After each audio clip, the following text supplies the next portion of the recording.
Sonlin and Herwig Konings are founding partners of Security Token Group. All opinions expressed by them or guests on this podcast are solely their opinions and do not represent the views of Security Token Group or its subsidiaries.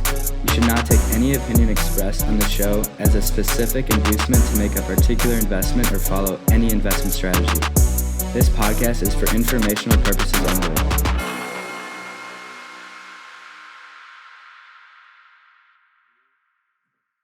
Hello, and welcome to the Security Token Show. I'm your host, Herwig Konings, and of course, I'm joined as always by my co-host, Kyle Sonlin. Hey. And we have got a heck of a show lined up for you today. We are enjoying another wonderful and warm day here in sunny Miami, Florida. And we're going to be bringing you the latest security token news, the latest offerings, and the latest secondary market updates. Followed by our main topic today, which is actually talking about the Bored Ape Yacht Club NFT collection. And could it be a security? Well, we're definitely going to get into it. But before we do, we have to thank those who make this show possible. In this case, it's actually a sister show that we're launching. It's a brand new show hosted by John Pittman called Opensea. It's some amazing interviews with Miami's local tech entrepreneurs. You're going to have to catch that next Wednesday. But for now, check out this teaser.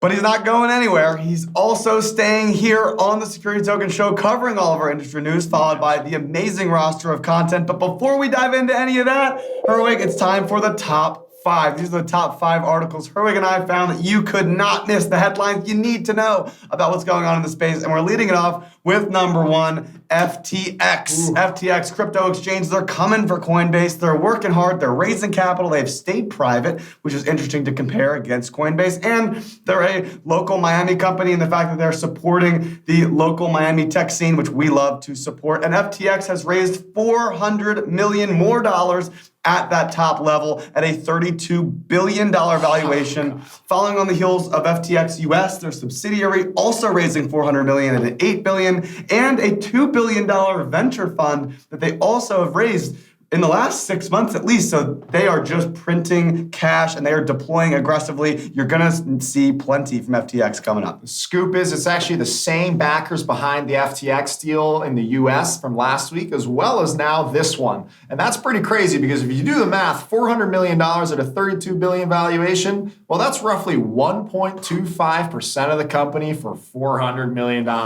Sweet deal, Sam Bankman-Fried. Next up, we've got number 2, the IRS.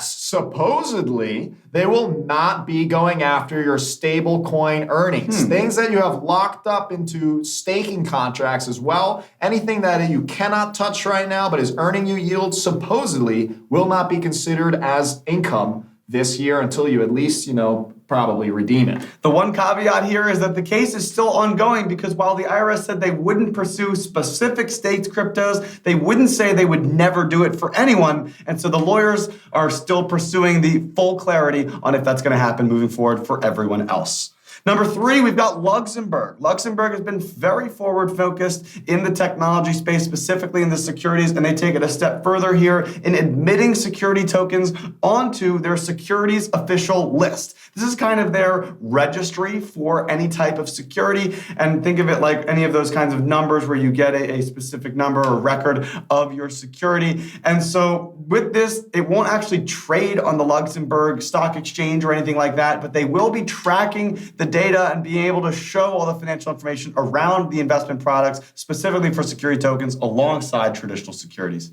In fact, the SOL there, that's the securities official list, is debt-only products, and it's only available to notable issuers, as well as the fact that the instruments themselves have to be priced in fiat. So it is a wonderful hybrid of Wall Street meeting blockchain technology, and one of those leaders in the space, Societe Generale, is number 4. Because they went ahead and took the Ethereum bonds that actually was over 100 million euros. I think it's something like 145. And they actually listed that immediately onto the SOL with the Luxembourg. So that's super cool. You can go and track that bond right now. It's got only a little bit of history to it, but it's on-chain and all the information is right there on the Luxembourg Stock Exchange, Sol. You can also see it on STOmarket.com. You know we've got all that sweet security token data. Moving into number 5, we have the Security Token Summit. You may recognize the Draper Goren home team putting on amazing events in the past. They've done crypto events, they've done NFT events, and they've been very active in the venture space. And they're hosting their 4th annual Security Token Summit in New York City on May 24th. We're going to be out there doing something to collaborate with them as well. So you know you're going to be able to see some of our faces, and it's going to be awesome. So make sure you set your calendars now, May 24th in New York City. Looking forward to that 4th annual Security Token Summit. This space is growing and has some history now, Kyle. And with that, let's get over to John Pittman, who's got the rest of the security token industry news. Welcome back to my side of the blockchain. I'm John Pittman, the token advisor, and I'm here with your weekly industry news. So let's dive right in. VanEck, a financial institution with close to 82 million in AUM, just announced the launch of its very first cryptocurrency fund. The fund is listed as an exchange-traded note, also known as an ETN, and will have exposure to Bitcoin, Ethereum, Polkadot, Solana, Tron, Avalanche, and Polygon. While VanEck's crypto financial products are gaining traction in Europe, they actually face regulatory hurdles here in the USA. What type of hurdles? Well, last November, the SEC actually rejected VanEck's application for a Bitcoin spot ETF, the usual. Another rejection that the SEC is considering is the current definition of what an exchange actually is. Apparently, these new proposed rule changes could affect the DeFi space along with new trading venues. Gary Gensler, SEC chairman, said in a statement that since Congress put in place the definition of an exchange decades ago, there have been many changes that we need to account for on these platforms. And right here, straight from the chairman's Twitter account, are a couple of those proposed rule changes. The first of the two is an amendment to enhance the FSOC's ability to assess systemic risk and bolster the SEC's oversight of private fund advisors and its investor protection efforts. The second proposed change is an amendment to enhance investor protections and cybersecurity for ATSs that trade treasuries and other governmental securities. Crypto's favorite commissioner, Hester Pierce, urges people in the crypto space who are operating or planning to set up any kind of trading venue to please look at these proposals, despite its daunting length. I wonder how the SEC feels about the NFTs. Well, Chairman Gary Gensler, again, does have a public opinion, believing that certain NFTs should be classified as an asset class that belongs inside public policy frameworks, which means that there is a compliant manner in which to issue an NFT that plays by the SEC's rules. The way it goes is you create the NFT, securitize it, qualify it via an exemption from the SEC, issue it on the blockchain, then list it on the ATS. With that in mind, 3 companies have come together to provide a solution for issuers looking to raise capital via an NFT sale. The first of the 3 is the Dalmore Group. Dalmore Group is a broker-dealer who are looking to provide NFT issuers with a chance to choose a more conservative and relatively cost-effective approach to Regulation A+. The second of the 3 is Guard, with an extra D on the acronym. So Guard is a technology solution that allows issuers to comply within their respective states' blue sky requirements. By using Guard to file disclosures, NFT issuers can qualify exemption from registration in almost every state.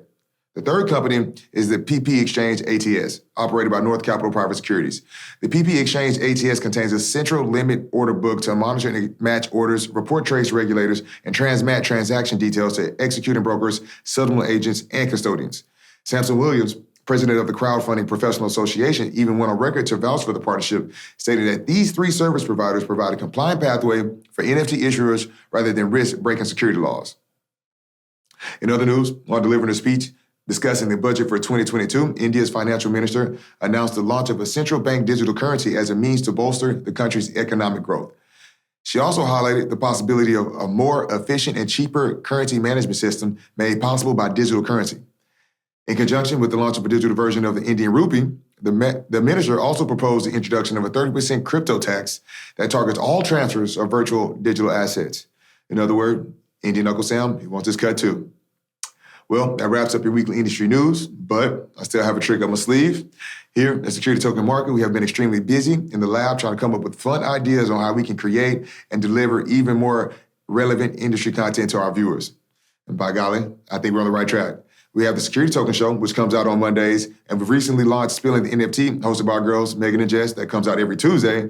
And now we have something that comes for you out on Wednesdays. We have another show doing its debut premiere. It's called Opensea. It's hosted by myself, the Token Advisors. For those that don't know, I have a strong bartending background, so the concept just made sense. But enough talking for me. Go ahead, check this trailer out. Welcome to my side of the block. I'm John Pittman, also known as the Token Advisor. So came to Miami as a bartender. Now I work in the blockchain space as security token advisors here on OpenTab.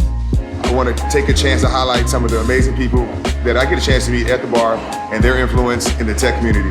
So stay tuned, here we go.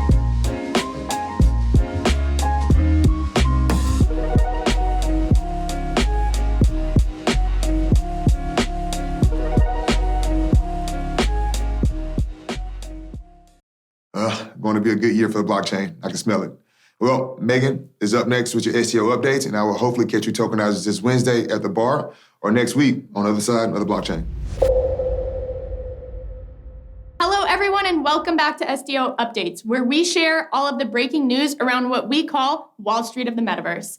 Before we begin, we're dropping episode 2 of Spillin' the NFT this Tuesday, February 8th. This is a very special episode because we have the visionary himself, Herwig Konings. He's joining us on the Meta Yacht, and he is spilling the tea. Be sure to follow Spillin' the NFT on our Twitter, @SpillingTheNFT, and follow us on Instagram, SpillingTheNFT305. We have exciting giveaways coming up, like NFT and physical art giveaways. Okay, let's get into the thick of it. Logical Content Ventures have announced their initial closing at 10 million euros in the form of a security token offering. They're the first fully tokenized European investment fund for the co-production of films and series. Targeting both investors, family offices, institutions, Logical Content Ventures opens the financing of movies and series to investors wishing to diversify their investment portfolio. The tokenization of Logical Content Ventures has 2 advantages: liquidity and increased transparency in the allocation of income. They are using the Tezos blockchain, which was chosen specifically for its energy-efficient technology and enhanced security and stability. So next we have EstateX. They are aiming at starting a revolution in the real estate market, aiming to bring the benefits of investing in real estate to everyone interested without the need to manage properties yourself. Their vision is to create a sustainable power shift geared towards opportunity and wealth. EstateX tokenization ecosystem fully supports a new wave of online investors, developers, and real estate owners.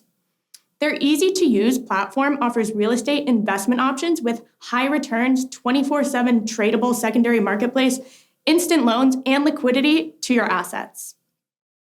EstateX security tokens were deliberately chosen.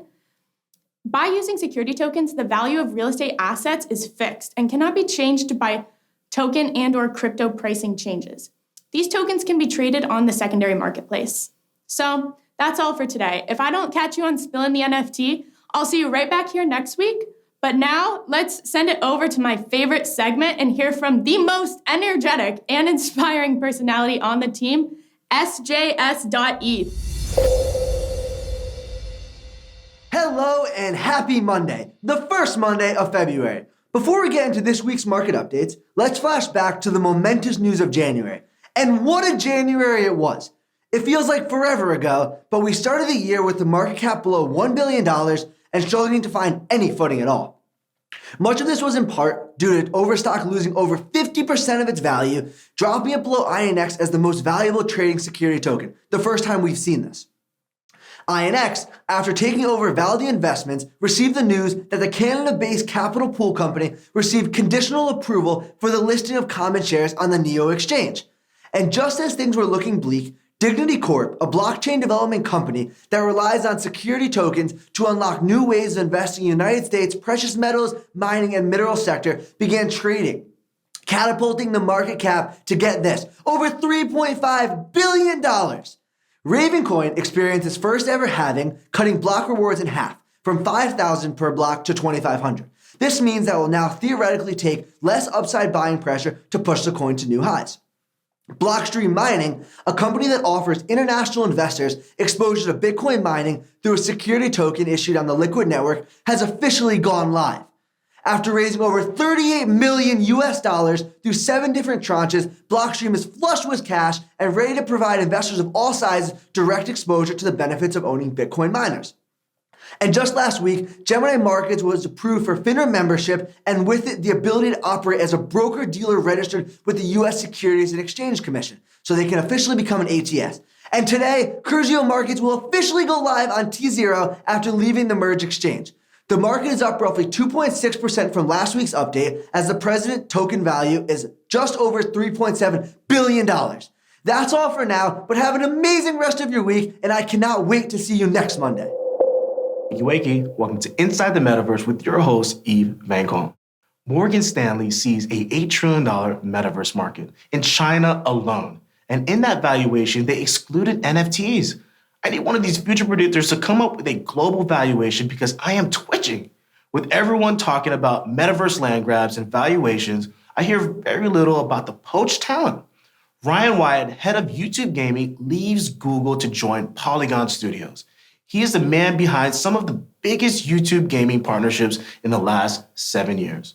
Partnership experience that he is now bringing to the Polygon's adoption division as its CEO.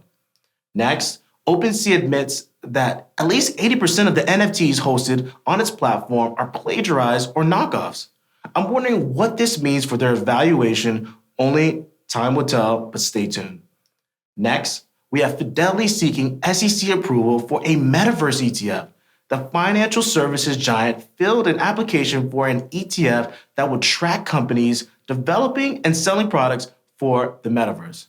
And last but not least, the Bored Ape Yacht Club creators are in funding talks with A16Z Venture Capital and seeking a $5 million evaluation. That was Inside the Metaverse with your host, Yves VanEck. Thank you, Yves, for that wonderful Metaverse update. And now we can get into our main topic for the day, episode 126. We're going to be talking about the Bored Ape Yacht Club. And guess what, Kyle? We get to be the party poopers because guess what? There's a chance, just a chance, that the SEC could consider these NFTs securities. And we're going to discuss why. But before we do, we, of course, need to have our companies of the week. This is where Kyle and I each award a company that we thought was making the biggest moves in the space last week. Kyle, I am eager to hear, who do you got? Look, for me, it's got to be one of the most, I think, closest things to us because a close friend of the company, specifically you and I, have worked with him quite a few times in the past, Frank Curzio. Curzio Research has officially listed onto tZERO as of today of the publishing time. I know this has been a huge goal for him for years now. We're so excited to congratulate him to be listed on tZERO, a US ATS, to be trading. This is his equity in his company, Curzio Research. It's a financial newsletter media company. And we've worked with him at the STA level, consulting-wise, on a lot of fun stuff in the past. And we're just so excited to see him succeed. So congratulations to Curzio Research, Frank and his team, Veronica and others, for doing amazing stuff. We can't wait. We're your biggest fans. Absolutely. Congratulations. You've been talking about it for quite some time now, and now it's actually happened. You made history, the 10th security token to be listed by Securitize, and now one of the first top 10 security tokens to get listed on tZERO. Curzio, you've been making history. Great company of the week. How about you? Well, I have to give it to Solana Pay. So for those of you who are big Solana heads and following this up-and-coming blockchain, they actually recently came out with a SDK and a whole payments protocol so developers can easily integrate a crypto payment solution, enabling merchants to accept crypto instantaneously. This is instant settlement. This is me paying you with crypto directly, and it includes a USDC integration. So now you can enable fiat as well. So this makes it possible where you don't have to worry about price changes, both from my perspective as well as from your perspective as a potential merchant. Instead, we can just transact it with our USDC in a simple instant QR code payment solution for merchants and for customers. So I think that's fantastic. This is a payments rail that is critical for the blockchain ecosystem to materialize into the real world, to have that bridge. And for those of you, who have heard about blockchains for some time now and cryptocurrencies, I think one of the common, conceptions that people, or the fallacies that they go after, is the fact that it's all about transactions per second. It's about competing with the payment process of the world, aka Visa, MasterCard, who owns the majority of this industry, and their supposed 24,000 transactions per second that they handle. Now, if you dig in a little deeper, some sources claim that it's not even quite 24,000. In fact, fractions of that. But in this case, the Solana blockchain supposedly claims to be able to handle up to 65,000 TPS. So that just goes to show you that this technology is here. It is advanced. It is potentially the future. And Solana Pay makes it possible for actually the economy and for merchants and for customers to leverage this new infrastructure and this new technology. And that's why they're my company of the week. Crypto is just faster and cheaper than traditional payment systems. So it only makes sense they're coming right for the throat of the traditional sector on that Just front. like they are for securities. So let's get into our main topic, Kyle. Not quite securities, or are they? The Bored Ape Yacht Club. For those of you who maybe not have heard about it, Kyle, want to break it down? Yeah, so we've got two pieces here, right? This comes on the heels of the current event that just happened, where you have Yuga Labs, YUGA Labs, which is the company that behind the Bored Ape NFT collection. They just raised at a nearly $5 billion valuation from Andreessen Horowitz. They raised hundreds of millions of dollars to do that. And so this was starting to make everybody think, okay, well, who is Yuga Labs? Well, it's really just a couple of guys that maybe is now a bigger team at this point that has facilitated the issuance of these Bored Ape NFTs. But we've started to see on the other side, Hester Pierce has talked about the growing skepticism from the SEC around if NFTs themselves are securities. And so now Yuga Labs is selling their own actual securities, which are the investment in the company. And they also are selling products that are generating them revenue, which could potentially be securities. So we're really going to start to untangle that whole mess today. Yeah, this is eerie a little bit for those who were around in 2017, 2018, when ICOs themselves started to get attention from the regulators, and shortly afterwards starting to get a lot of enforcement actions. I mean, they started flying at projects left and right, and it created this feeling that no one was safe. And right now, NFTs feel pretty safe. We haven't seen the SEC step in, but as Kyle pointed out, there is this potential issue. And so with this rise of issuers like Yuga Labs, as Kyle mentioned, issuing these NFT collections, are they just art, or are they something more when you start to add all these variety of different perks? And you have a variety of different potential shareholders. If you start to fractionalize, things get very interesting. But let's back up. We've got the Bored Ape Yacht Club, which actually ended up becoming one of the most highly traded, if not the most highly traded NFT collection in history today. It is a series of 10,000 different Bored Apes. They all have their own unique characters. And if you own it, as part of owning the token, you also have the IP rights behind that Bored Ape. So let me give you an example. Someone who owns these Bored Apes actually teamed up with Universal, and Universal Group is now announcing a whole new rock band, a new band that's in the metaverse. It's going to be creating their own music, and the characters are not individuals, no humans, no Justin Biebers here. We're talking about Bored Apes being the stars of this band. And so that is the potential use case of how you can use your IP, right? Because now you can sell music, now you've got characters, merch, all kinds of stuff. So the ability for you to use your Bored Ape and create value thanks to these IP rights, that's definitely a big deal, and that's part of their value. And that's why people want to buy them, beyond also, of course, status symbol. The fact that you own one is a big deal because it is the rarest collection within the NFT world. And more importantly, you do get to participate in the community of Bored Ape members, which does have all kinds of perks, right, Kyle? Yeah, and so I think you made a great point about the value of the NFT. I think the next logical question is, okay, well, if Yuga Labs is selling these NFTs and the NFT owner has the intellectual property, how can the company be valued at $5 billion? That seems ridiculous.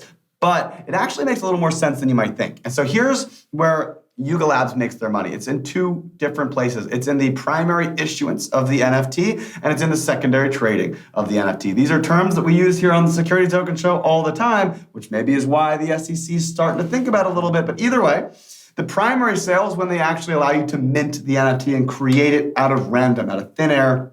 This is when the collection first comes to market. And they actually make a ton of money on that because it's essentially like the cost of seniorage, if you know about economics, where for them, minting it is very cheap. It's just the gas fees that they pass through to the person, but then they charge them 1 Ethereum or 2 Ethereum or 5 or 10 or 20 to actually have the right to mint one. So they get to pocket essentially that whole thing, which covers the cost of the designers and all these different things that they had obviously had to make it. But Long story short, they made $100 million on the Mutant Ape Yacht Club, which is their offshoot of the Bored Apes. It was a second kind of issuance that they did earlier this year. And they made $100 million just on minting alone from that collection, which is like 5,000 or 15,000 total or something. I don't remember exactly the number, but either way, $100 million on that one alone. They also have the Bored Ape Kennel Club, which is another funny offshoot. And then, of course, the Bored Apes themselves, and they were originally minted. So that's where they can make money, is from there, as well as the secondary trading. Bored Apes take 2.5% of every transaction, which has totaled over, I think it was $100 million on that one as well in secondary transactions for Bored Apes, Mutant Apes, and Kennel Club. So if you take their total revenue over the last 12 months, you're actually really looking at almost $200+ million in revenue, which when you apply a 50x revenue multiple to it, you're starting to get to these crazy valuations. It doesn't seem that crazy if you think that Bored Apes are going to continue to trade or continue to go up in valuation, as well as to launch additional assets like the subsequent if you collections. aren't familiar with all this, currently the lowest price, they call it a floor price, for one of these Bored Apes is trading at around $300,000, 100 ETH. If you put the math together, 10,000 in the collection, that's almost a $3 billion market cap it's sitting at right now. That is pretty crazy. But of course, why is it less than 5 billion? Because, as Kyle pointed out, future issuances, more secondary trading because there's more value behind them. Suddenly the company does 500 million in revenue the following year solely because of the demand and the growth behind the project. And so now Yuga Labs has a real interest in making these NFTs